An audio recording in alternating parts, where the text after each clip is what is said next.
Bitcoin's going up forever because it's a cap supply of 21 million, and it's going to go up because of inflation. Right? We're going to increase the supply of dollars, and Bitcoin's going to be fixed, so in dollars it goes up. It's going to go up because of technical utility. We're going to build it into iPhones and Android phones and put it into every computer and move it at the speed of light and build it into Twitter and Square and PayPal and the like. So that'll cause it to go up. It's going to go up for adoption because of adoption. More and more people are going to bring their money. And it's not like Facebook. It's not like when Rupert Murdoch showed up at Facebook, he didn't bring a billion friends. When a billionaire joins a monetary network, they bring $1 billion. So when 100 billionaires show up, they bring hundreds of billions of dollars. When companies, when institutional investors show up, they bring massive amounts of capital. So it will keep going up with adoption, utility, and inflation. And eventually will replace gold, which is a $10 trillion asset. Bitcoin's like a 1.2. It'll go by a factor of 10. In 3 to 5 years, it'll certainly replace gold. Then it will replace indexes, right? The S&P index or bond indexes. It'll start to demonetize fixed income and equity indexes that are used as a store of value. What causes so much passion, right? What causes people to,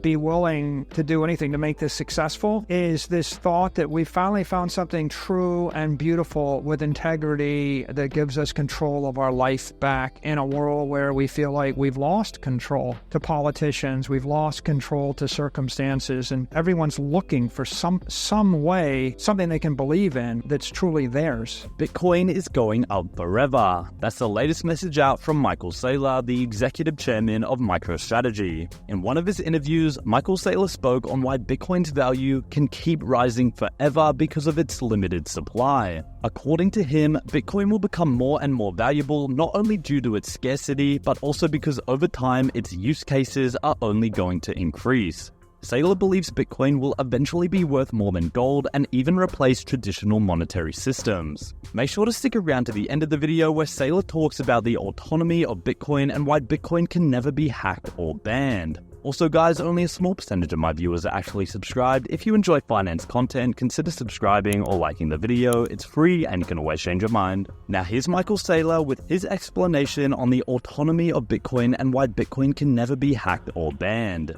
When we started down this journey, we were looking for digital gold. We're looking for engineered, perfect gold that you can move at the speed of light and program on a computer. And the theoretical answer to that is a crypto asset that's got a fixed supply that's secure. Yes. So we went on this search, and there are 10,000 cryptos, Tucker, right? We had to look. Is it Bitcoin? Is it Bitcoin Cash? Is it one of the clones? Is it Dogecoin? Is it, fill in the blank? We applied the MicroStrategy test. It's a 3-part test. Will it be banned? Will it be hacked? Can it be copied? Right? If you can duplicate it 18,000 times, then it's not scarce and it's not unique. It's not the dominant one. Okay? And if it gets banned, that's no good for us. And if it gets hacked, that's no good for us. So first of all, how can you know the answer to this from the engineering itself? Well, you can't. If the year is 2009 or 2010, you don't really know whether it'll be banned, copied, or hacked, right? There's a lot of uncertainty. We started on our quest in 2020. So in 2020, we had 12 years of history. So what did we see? Well, by 2020, the system had been attacked thousands and thousands of times, but no one had hacked it.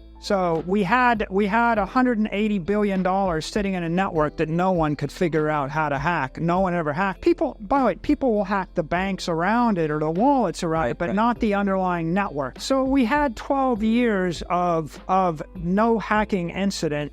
And very good reason to believe it won't be hacked because it is the most secure database in the world. And why is it the most secure? Because the way it works is you have to run a SHA-256 ASIC miner.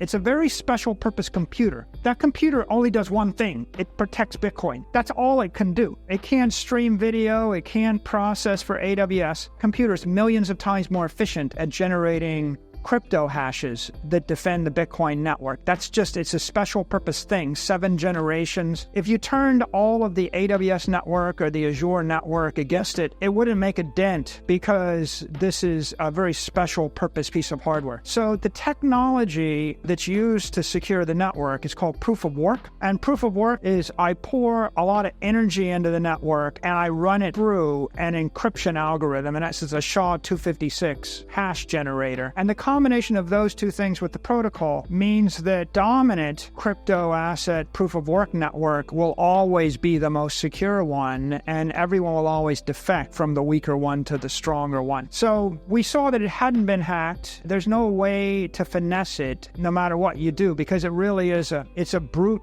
force wall of encrypted energy. If you want to attack the network and even try to meddle with one block, you'd have to throw $10 billion of capital equipment at it, and it'll probably take you 2 to 4 years to get ready. Yeah, so that gets to the question of, will it be banned? Can't be hacked for what I said. It can't be copied because you got to come up with the same $10 billion worth of energy and special purpose hardware. And if you had that much energy and hardware, you'd be getting paid $10 billion a year to use it to protect Bitcoin, or you'd get paid zero to try to copy it. So it doesn't make any sense to try to copy it. It's like the dominant monetary network, like Google and Facebook are also dominant networks. Once you get to that dominant position, it's obscenely difficult. Coming back to the banning, there's a kind of misnomer. People often call cryptocurrencies currencies, but it's not a currency, it's an asset. It's a crypto asset. So you're right, Tucker. If the government thought it was a currency, and if it competed with the US dollar or other currencies, then they would take offense and they will suppress it. But on the other hand, if it's viewed as an asset which competes with gold or with index funds or with bonds or property or real estate, just a store of value, or silver, then, you can hold S&P index funds and bonds, and you can own land and you can own property. The government would simply like you to disclose when you sell it to someone else at a profit and pay your taxes on it, capital gains tax. If we have a bunch of money, if I give you $1 million and I tell you to go buy stuff with it, and you buy gold jewelry and a house and a car and a whatever, and I want it, I put a gun to your head, give me your stuff, Tucker, and you say no, I shoot you and take your stuff. There's nothing in this world that you can own that I can't take with force, except Bitcoin. If you take the $1 million and you buy Bitcoin, and you take personal custody of it, and you own the keys password is in your head. I hold a gun to your head, give me your Bitcoin, you can say no. Now, I can still shoot you in the head, but I don't get the property. See, you can take it. This is the only property in the history of mankind, Tucker, you can take to the grave. The pharaohs wanted to take their gold with them to the grave. They created these pyramids to bury themselves with gold, but grave diggers and grave robbers steal the gold. You can't take anything else with you, but you can take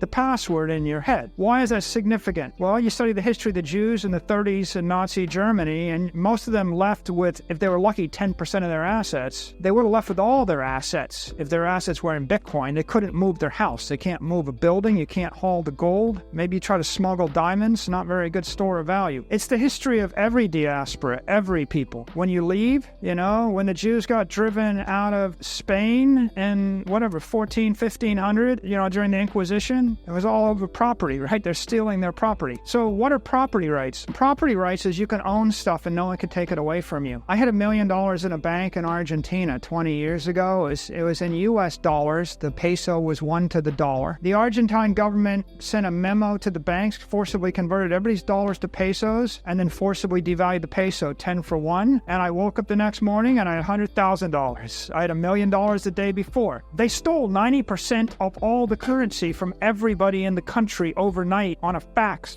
without a law, without an army. Now, how hard would it be to take all of the property of everybody in the country with Bitcoin? You have to go arrest 60 million people, sweat them all in a jail for 90 days. How do you arrest 60 million people and sweat them in jail for 90 days? It's like 1 billion times harder. So Bitcoin is property rights, properly understood, and that is important economic empowerment. It's a protection of individual liberties. It's John Locke's dream: life, liberty, and property. So there's Michael Saylor's explanation on the autonomy of Bitcoin and why Bitcoin can't be hacked or banned. As Michael Saylor discusses the rationale behind MicroStrategy's decision to invest in Bitcoin as a digital asset, he emphasizes the qualities of Bitcoin that make it unique, such as its fixed supply, security, and immutability. Bitcoin stands as a symbol of financial revolution and individual empowerment in the digital age. With its decentralized nature and limited supply, Bitcoin is a great shift from traditional monetary systems, offering a pathway to financial sovereignty for all who dare to embrace it. And in response to concerns about government regulation and potential bans on cryptocurrencies, Bitcoin is quite the resilient crypto asset. While it's distinct from traditional currencies, it shares similarities with commodities like gold and real estate. This distinction offers a unique layer of protection against confiscation and censorship. Ultimately, Saylor reminds us of Bitcoin's role as a protector of economic empowerment and personal freedom, providing a strong defense against threats to financial autonomy. Anyway guys, hope you all enjoyed today's video and that provided you with some value. I'll see you all in the next one, and as always, all the best.